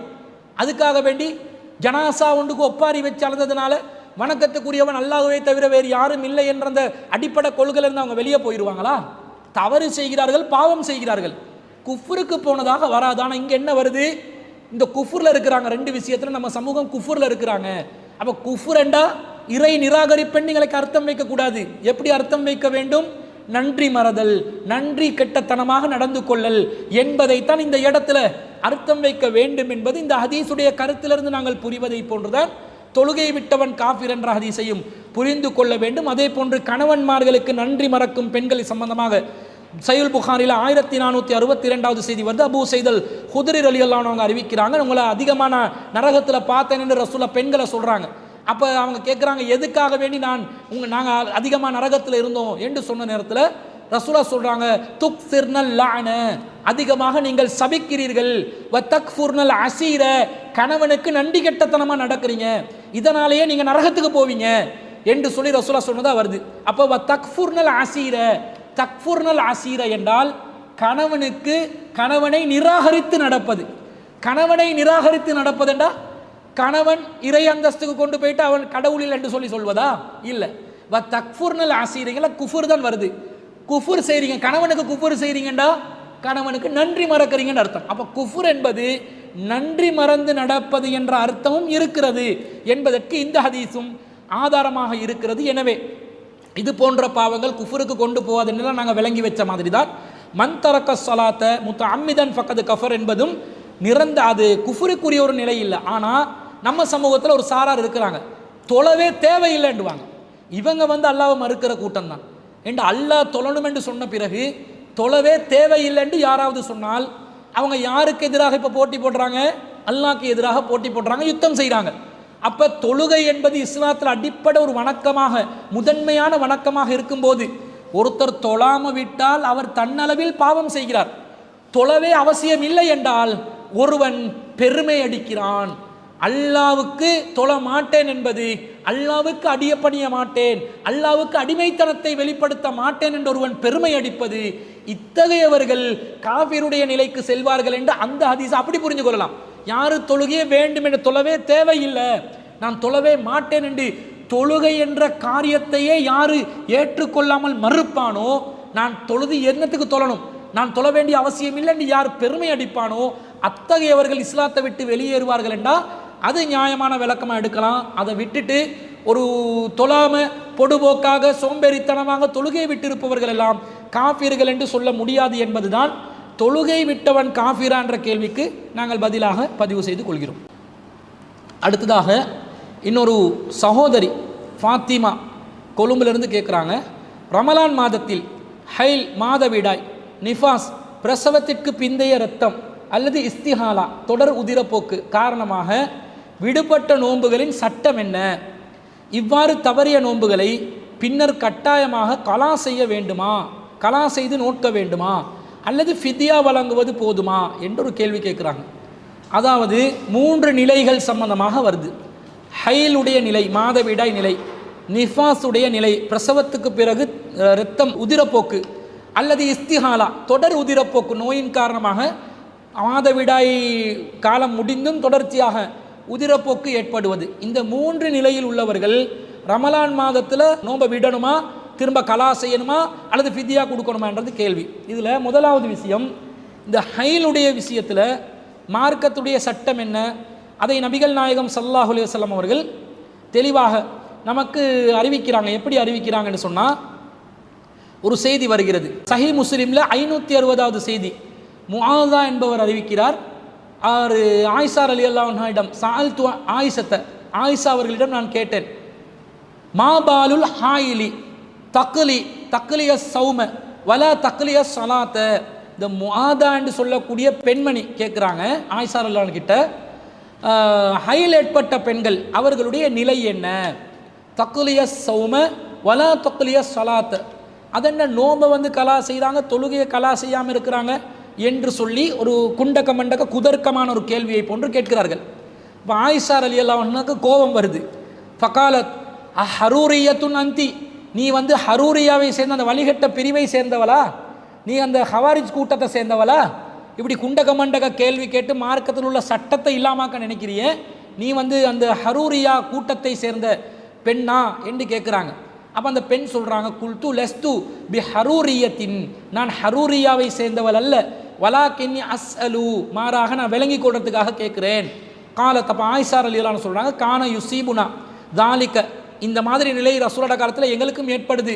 ஃபனுமரு பி கலாஇ ஸௌமி, நாங்கள் நோன்புகளை கலா செய்யணும் என்று ரசூலா நமக்கு ஆர்டர் போட்டாங்க, கட்டளையிடப்பட்டோம். வலா நுமரு பி கலாஇ ஸலாத்தி, ஆனால் தொழுகையை கலா செய்யணும் என்று எங்களுக்கு ரசூலா கட்டளை போடலை என்று இந்த செய்தியில் வருது. அப்போ ஹைல் ஏற்பட்ட பெண்கள் நோன்பை விடணும் என்று விளங்குது. அவங்க தூய்மை அடையும் வரைக்கும் நோன்பை விடணும். ரமலானுக்கு பிறகு அதை கலா செய்யணும் என்று இந்த ஹதீஸ் நேரடியாக சொல்லுது. அப்போ நிஃபாஸுடைய நிலையில் உள்ளவங்களுக்கு என்ன ஆதாரம், என்ன சட்டம்? நேரடியாக நிஃபாஸ் என்பது அந்த பிரசவத்துக்கு பிறகு, போஸ்ட் பார்டன் டைமில் ஏற்படுற, பிரசவத்துக்கு பிறகு ஏற்படுகின்ற தொடர் உதிரப்போக்கு. அந்த உதிரப்போக்கில் கிட்டத்தட்ட 40 நாட்களுக்கு கூட நிஃபாஸ் ஏற்படலாம். அது கிட்டத்தட்ட மாதவிடாய் ரத்தம் போன்ற ஒரு நிலையில் தான் இருக்கும். சில பேருக்கு ஒரு வாரத்தில் கூட நின்றுவிடும், சில பேருக்கு 2 வாரங்கள், சில பேருக்கு 40 நாள் வரைக்கும் கூட நீடிக்கலாம்.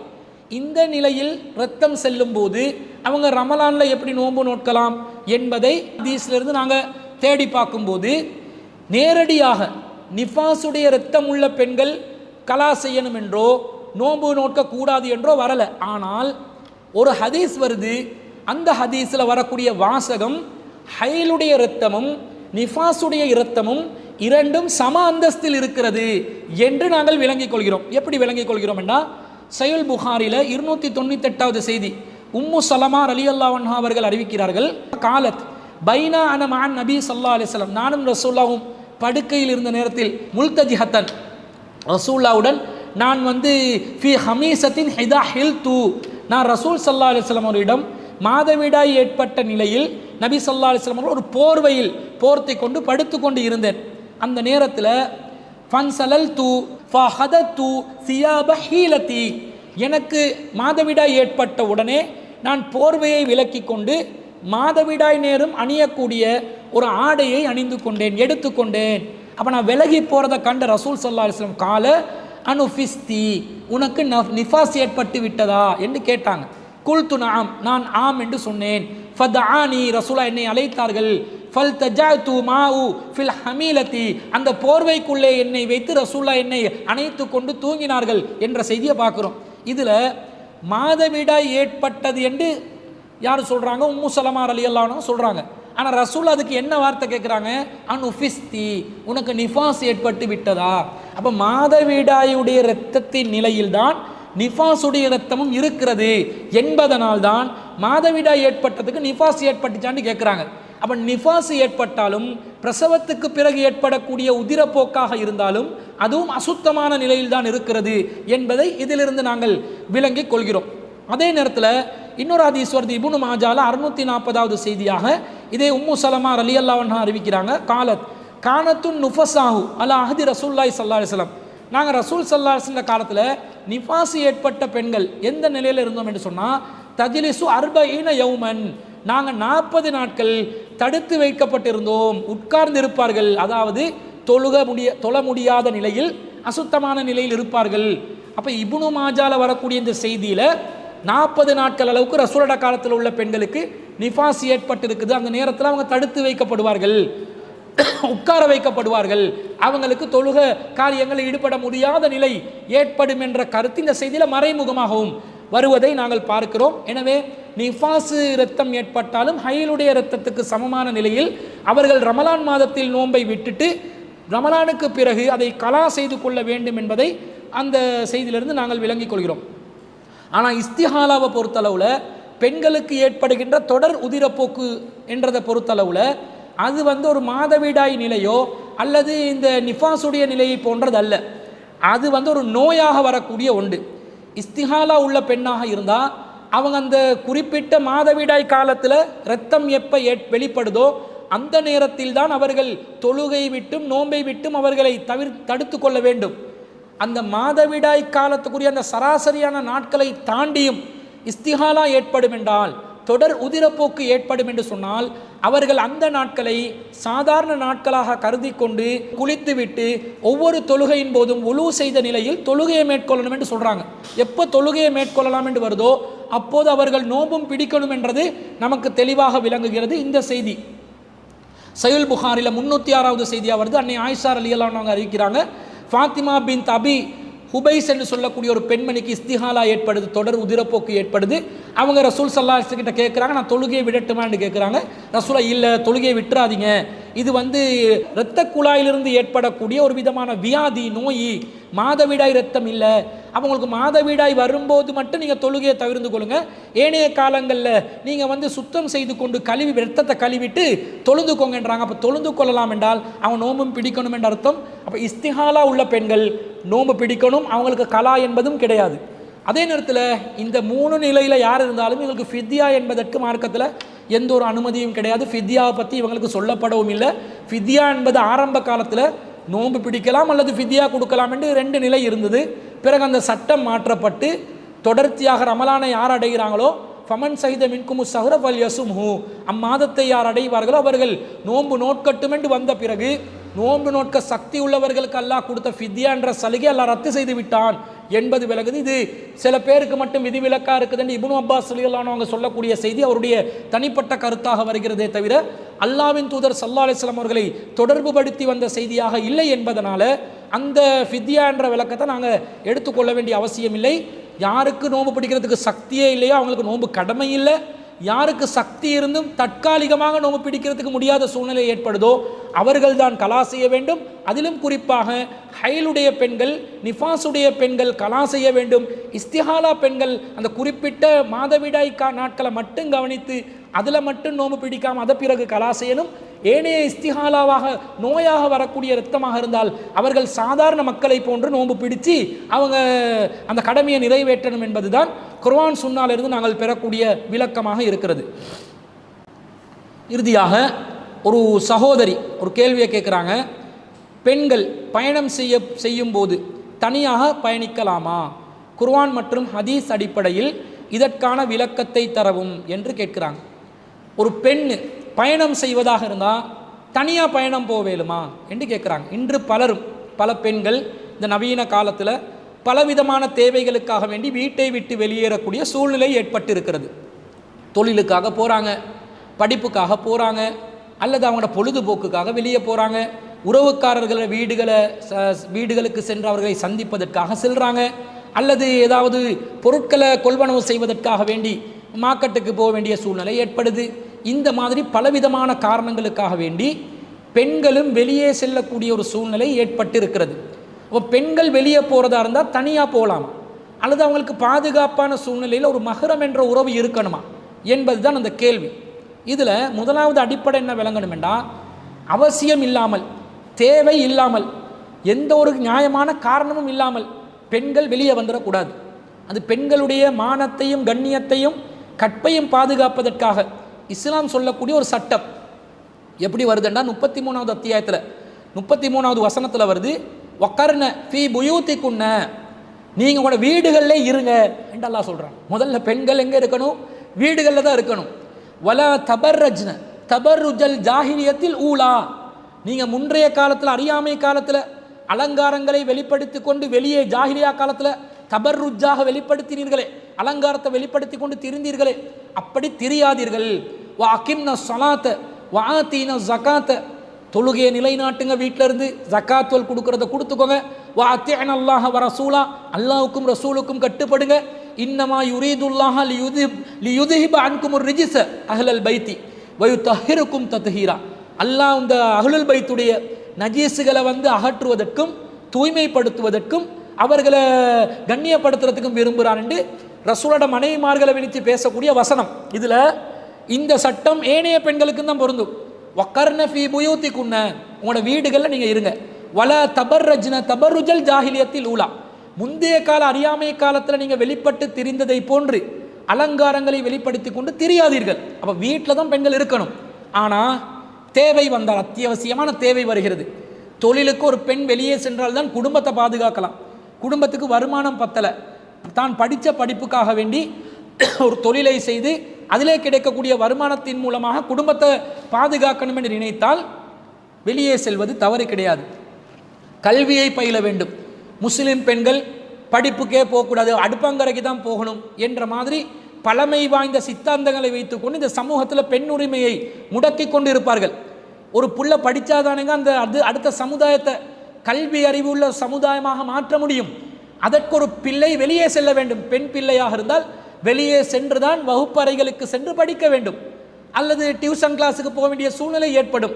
நவீன கால தொழில்நுட்பங்களை படிக்க வேண்டும். அதற்கு தேவை என்றால் வெளியே செல்லலாம். அதே போன்று சந்தைக்கு செல்வது, வீட்டு பொருட்களை கொள்வனவு செய்வதற்காக வேண்டி சமையல் பொருட்களோ அல்லது ஆடைகளோ அணிகலங்களோ தங்களுக்கு தேவையான பொருட்களை கொள்வனவு செய்வதற்காக வேண்டி வெளியே செல்லக்கூடிய சூழ்நிலை ஏற்படும். இப்படி அவசிய தேவைகளுக்காக வெளியே செல்வதை நபி ஸல்லல்லாஹு அலைஹி வஸல்லம் அவர்கள் தடை செய்யவில்லை, அனுமதித்திருக்கிறார்கள். இத்தாவுடைய நேரத்தில் கூட பெண்கள் அவர்கள் தொழில் செய்வதற்கெல்லாம் வெளியே செல்லலாம் என்பதற்கு ஏராளமான ஆதாரங்கள் இருக்குது என்று சொன்னால், அப்போ ரசூல் ஸல்லல்லாஹு அலைஹி வஸல்லம் பொதுவாக இத்தாலேயோ இத்தா இல்லாத நிலையிலேயோ தேவைக்கு வெளியே செல்வதை தடுக்கவில்லை. ஆனால் மார்க்கத்தில் என்ன சொல்லுது?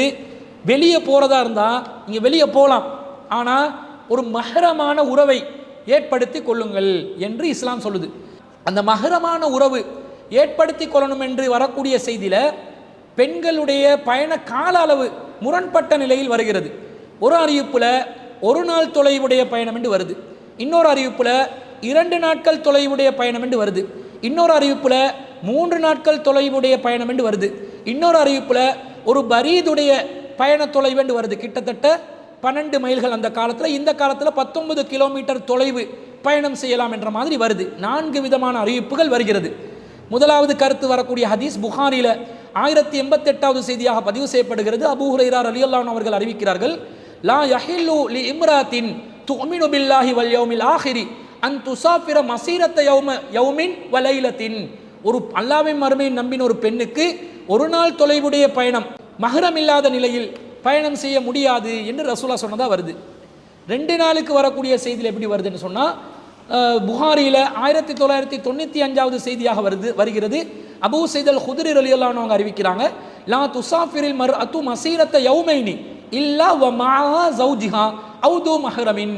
ஒரு பெண் 2 நாள் பயண தொலைவுள்ள ஒரு பயணத்தை தன்னுடைய கணவன் அல்லது மஹரமான உறவு இல்லாமல் வெளியே செல்லக்கூடாது என்று ரசூலா சொன்னதாக வருது. 3 நாள் என்றது வருது. சஹீஹ் முஸ்லிமில் 2601வது செய்தி அப்துல்லா இப்னு உமர் ரலியல்லாஹு அன்ஹு அவங்க அறிவிக்கிறாங்க, ரசூல் ஸல்லல்லாஹு அலைஹி வஸல்லம் அவங்க சொன்னதாக, லா யஹில்லு லி இம்ராத்தின் துஅமினு பில்லாஹி வல் யௌமில் ஆஹிர். அல்லாஹ்வின் மறுமையினால் ஒரு பெண்ணுக்கு அனுமதி கிடையாது. துஸாஃபிரு மஸீரத்த ஸலாசி லயாலின், 3 இரவுகள் பயண தொலைவுள்ள ஒரு பயணத்தை செல்வதற்கு அனுமதி இல்லை. இல்லா வ மஅஹா து மஹ்ரமின், அவளோடு மஹரமான உறவு இருந்தாலே தவிர என்று வருகிறது. அதே போன்று சைபுன் ஹுசைமால 2350வது செய்தியாக பதிவு செய்யப்படுகிறது.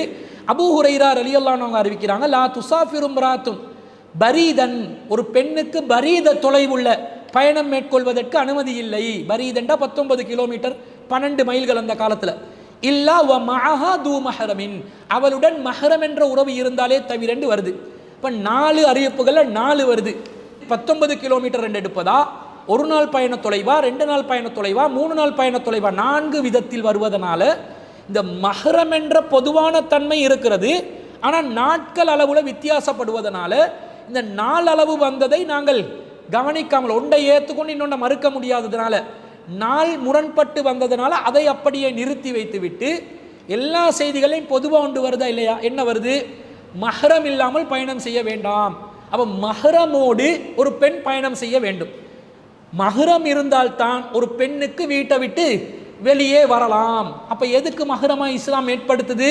அந்த பெண்ணுடைய பாதுகாப்புக்காக, அந்த பெண்ணுடைய கற்பை பாதுகாப்பதற்காக, ஒழுக்கத்தை பாதுகாப்பதற்காக. வெளியே தனியாக விட்டால் கற்புக்கு கேள்விகள் வரலாம், கற்பு சூறையாடப்படலாம், கற்பு கொள்ளையடிக்கப்படலாம், அவர்களுடைய மானம் பங்கப்படுத்தப்படலாம், ஒரு பெண் அனாச்சாரத்துக்கு பலவந்தமாக வலுக்கட்டாயமாக செலுத்தப்படலாம் என்ற நிலை இருப்பதனால ஒரு ஆண் உறவு மனம் முடிப்பதற்கு தகுதி இல்லாத இரத்த உறவான ஒரு ஆண் உறவு மஹரம் இல்லாமல் வெளியே போகாதீங்க என்று சொல்கிறது. அப்போ இந்த விஷயத்தில் கவனமாக இருக்கணுமா இல்லையா? கவனமாக இருக்கணும். ஆனால் இந்த மஹரம் என்ற ஆண் உறவு எல்லா நேரத்திலும் வருமா? எல்லா நேரத்திலும் பொருத்தமா? இப்போ நான் வெளியில் கடைக்கு போகணும், எந்த தொலைவுன்றது வரவே இல்லை. வீட்டில் இருந்து அடுத்த ஒரு வீடு தாண்டி தான் கடை இருந்தாலும் கடைக்கு போகிறதா இருந்தால், ஒரு பொருள் வாங்க போகிறதா இருந்தால் மஹரமை கூட்டிக் கொண்டு தான் போகணும் என்ற மாதிரி தான் இந்த கருத்து வருது. அப்போ வீட்டில் உள்ள ஆண், அப்போ இடத்துக்கு பெண் போகணும், ஆணையை போயிட்டு எடுத்து வருவாரே, ஆணையை போய்ட்டு எடுத்து வர வேண்டிய சூழ்நிலை ஏற்படும். அப்போ படிப்புக்கு போகிறதா இருந்தாலும் டியூஷன் கிளாஸ் முடிஞ்சு வர காட்டிலும் மஹரம் பக்கத்தில் இருக்கணும். கல்வி விஷயத்துக்காக இருந்தாலும் சரி, தன்னோட வீட்டு தேவைக்காக இருந்தாலும் சரி, வேலைக்கு போகிறதா இருந்தாலும் மஹரம் பக்கத்தில் நின்று கொள்ளணும். தனியாக போவேலாவே என்ற மாதிரி சூழ்நிலை வருதா இல்லையா? இப்போ மஹரமோடு செல்ல வேண்டும் என்றால் அந்த மஹரம் என்பது எப்படி பொருத்தி கொள்ளணும் என்பதையும் நாங்கள் பார்க்க வேண்டும். அதுக்கு ஒரு ஹதீஸ் வருது. என்ன வருதுன்னு சொன்னால், நபி ஸல்லல்லாஹு அலைஹி வஸல்லம் அவர்கள் ஒரு முன்னறிவிப்பு செய்கிறாங்க. என்ன முன்னறிவிப்பு? ரசூல் ஸல்லல்லாஹு அலைஹி வஸல்லம் அவங்க ஒரு மனிதர் அவரை ரசூல்லாவிடம் வறுமையை பற்றி அவங்களுக்கு முறையிடுறாங்க. இந்த செய்தி புகாரியில் 3595வது செய்தியாக வருது. அத்தீ பின் ஹாத்திம் ரலியல்லாஹு அன்ஹு அவங்க அறிவிக்கிறாங்க. அப்போ ஒரு மனிதர் ரசூல்லாவிடம் அவங்களோட வறுமையை பற்றி புகார் செஞ்ச நேரத்தில் இன்னொரு மனிதர் ரசூல்லாவிடம் வழிப்பறியை பற்றி புகார் செய்கிறாங்க. அப்போ ரசூல் ஸல்லல்லாஹு அலைஹி சொல்கிறாங்க, பக்கத்தில் இருந்த அத்தீ பின் ஹாத்திம் ரலியல்லாஹு அன்ஹு அவங்கள அழைச்சி சொல்கிறாங்க, அத்தீயே, நீங்கள் மாத்திரம் உயிரோடு இருந்தால் சில விஷயங்களை நீங்கள் பார்ப்பீர்கள் என்று பல விஷயங்களை ரசூலா சொல்கிறாங்க. நமக்கு தேவையான விஷயம் என்னென்று சொன்னால் ரசூல் ஸல்லல்லாஹு அலைஹி வஸல்லம் சொல்கிறாங்க, ஹத்தியே, ஒரு நிலை ஏற்படும், ஒரு காலம் வரும். அது எந்த மாதிரி காலம் என்றால், நீ நீண்ட நாள் வாழ்ந்தால் நிச்சயமாக அதை பார்ப்பாய். ஒட்டகச் சிவிகையில் அமர்ந்திருக்கும் ஒரு பெண் இறை இல்லம் காபாவை தவாப் செய்வதற்காக பயணித்து ஹிராவிலிருந்து வருவாள். அவள் வழியில் அல்லாவை தவிர வேறு எவருக்கும் அஞ்ச மாட்டாள் என்று நபி ஸல்லல்லாஹு அலைஹி வஸல்லம் சொல்கிறாங்க. எந்த அளவுக்கு சொல்கிறாங்கன்னு பாருங்க. தர்தஹிலு மின் ஹியரதி அத்தா ததூஃப பில் காபா, காபாவை தவாப் செய்கிற அளவுக்கு ஹியராவிலிருந்து ஒரு பெண் வருவாள். லா தஹாஃபு இல்லல்லாஹ், அல்லாவை தவிர வேறு யாருக்கும் அஞ்ச மாட்டாள். ஒரு பெண் தனியாக ஹியராவிலிருந்து காபாவுக்கு ஹஜ்ஜு செய்வதற்காக தனியாக வருவாள். அல்லாவை தவிர வேறு யாருக்கும் அஞ்சாத பாதுகாப்பான சூழ்நிலையில் வருவாள் என்று நபி ஸல்லல்லாஹு அலைஹி வஸல்லம் ஒரு முன்னறிவிப்பாக சொல்கிறார்கள். இந்த முன்னறிவிப்பு ஒரு மார்க்கத்தில் அனுமதிக்கப்பட்ட ஒரு விஷயம் என்பதனால தான் ரசூலா முன்னறிவிப்பாக சொல்கிறாங்க. மார்க்கத்தில் இதுக்கு அனுமதி உண்டு, இல்லாட்டி இப்படி ஒரு வரும், இது கெட்ட காலம் என்று சொல்லிப்பாங்க. ரசூலா வழிப்பறியை நான் இல்லாமாக்குவேன் என்று சொல்லி, வழிப்பறி இல்லாமாகும் என்று சொல்லி, அச்சமற்ற சூழ்நிலை ஒன்று ஏற்படும் என்று ஒரு நல்ல ஒரு சூழ்நிலை ஏற்படுவதற்குரிய ஒரு முன்னறிவிப்பை சொல்லும் பொழுது, ஒரு பெண் தன்னந்தனியாக காபாவை தவாப் செய்வதற்கு வருவாள் என்றாங்க. அதாவது என்ன அர்த்தம்? அந்த பெண்மணி லா தஹாஃபு இல்லல்லாஹ், அல்லாஹ்வை தவிர யாருக்கும் அஞ்சாத அளவுக்கு பாதுகாப்பான சூழல் இருக்கும் என்ற அர்த்தம். அதிலிருந்து என்ன விளங்குறோம்? அல்லாஹ்வை தவிர யாருக்கும் அஞ்சாத அளவுக்கு பாதுகாப்பான சூழல் ஒன்று இருக்கும் என்றால் ஒரு பெண்ணுக்கு ஹஜ்ஜு செய்வதற்கு கூட தனியாக செல்லலாம் என்று விளங்குதா இல்லையா? தனியாக செல்லலாம். அப்ப பாதுகாப்பு என்பது அவசியம். பாதுகாப்பான சூழல் இருந்தால் ஒரு பெண் தனியே வெளியே செல்லலாம். அதில் தூரம் ஹஜ்ஜுக்கு சென்று வரக்கூடிய தூரமாக இருந்தாலும் பரவாயில்லை. பாதுகாப்பான சூழல் இல்லையா, ஒரு பெண் வீட்டை விட்டு ஒரு ஜான் வெளியே நகரக்கூடாது. நகர்வதாக இருந்தால் மஹரம் என்ற ஆண் உறவை வைத்து கொண்டுதான் நகர வேண்டும், வெளியேற வேண்டும் என்பதுதான் இந்த அனைத்து செய்திகளையும் ஒன்றிணைத்து நாங்கள் விளங்கக்கூடிய கருத்தாக இருக்குது. அப்போ ஒரு பெண்ணுக்கு தற்போது கடைக்கு போயிட்டு வர அளவுக்கு, பொருள் வாங்கி வர அளவுக்கு, படிப்புக்காக டியூஷன் கிளாஸ் போயிட்டு வர அளவுக்கு, தொழிலுக்கு போயிட்டு வர அளவுக்கு பாதுகாப்பான சூழல் இருந்தால் தனியாக போயிட்டு வரலாம். பாதுகாப்பான தொழிலுக்கே போகிறதுக்கு பாதுகாப்பான சூழல் இல்லையா, வீட்டில் ஆண் துணையோட போயிட்டு வர்றது தான் நல்லது. இல்லைன்னா அந்த பெண்ணுடைய கற்பு பறிக்கப்பட்டுவிடும், கற்பு கேள்விக்குறியாகிவிடும் என்ற சூழ்நிலை இருந்தால் மஹ்ரம் என்ற ஆணுடைய துணையை எடுத்துக்கொள்ள வேண்டும். எனவே பாதுகாப்பை அடிப்படையாக வைத்துதான் மஹ்ரமை வைத்துக் கொள்வதா இல்லையா என்பது முடிவாகுமே தவிர, வெளியே செல்வதாக இருந்தாலே மஹ்ரம் இருந்துதான் ஆக வேண்டும் என்பது இல்லை என்பது இந்த செய்தியிலிருந்து நாங்கள் புரிந்து கொள்கிறோம். அப்போ ஒரு பெண் வீட்டில் தான் இருக்கணும், தேவைக்கு மட்டும் வெளியே வரலாம். தேவைக்கு வெளியே வரும்போது பாதுகாப்பான சூழல் இருந்தால் அவள் தனியாக கூட போகலாம், தேவைகளை தனியாக நிறைவேற்றி கொண்டு செல்லலாம். பாதுகாப்பான சூழல் இல்லாவிட்டால் கண்டிப்பாக அந்த பெண்ணோடு மஹரம் என்ற இரத்த உறவு, ஒரு ஆண் உறவு இருக்க வேண்டும். அப்படி இருந்தால் தான் அந்த பெண்ணுக்கு பாதுகாப்பு. பாதுகாப்பான சூழலாக இருந்தால் காபத்துல்லாவுக்கு போயிட்டு ஹஜ்ஜு செஞ்சு வாரத்துக்கு கூட மஹரம் உறவு அவசியப்படாது என்பதுதான் இந்த செய்திகளிலிருந்து நாங்கள் புரிந்து கொள்கிறோம். எனவே ஒரு பெண் தனியே செல்வது நிபந்தனைகளுக்கு உட்பட்ட ஒரு விஷயமாக இருப்பதை அந்த பெண்கள் புரிந்து கொண்டு அந்த சட்டத்தை அமுல்படுத்துவதற்கு கடமைப்பட்டிருக்கிறார்கள் என்பதை கூறிக்கொண்டு இந்த வாரத்திற்கான சிடிஜேயின் உங்கள் கேள்வி நேர நிகழ்ச்சியை இத்துடன் நாம் நிறைவு செய்து கொள்கிறோம். உங்களுடைய கேள்விகளை திரையில் தென்படக்கூடிய வாட்ஸ்அப் இலக்கத்திற்கு எழுத்தில் அனுப்பி வையுங்கள். கேள்விகளுக்கு பதிலளிப்பதற்கு அது இலகுவாக இருக்கும் என்பதை நினைவுபடுத்தியவனாக இன்றைய நிகழ்ச்சியை நிறைவு செய்து கொள்கிறேன். வாஹிரு தஅவானா அனில் ஹம்துலில்லாஹி ரப்பில் ஆலமீன்.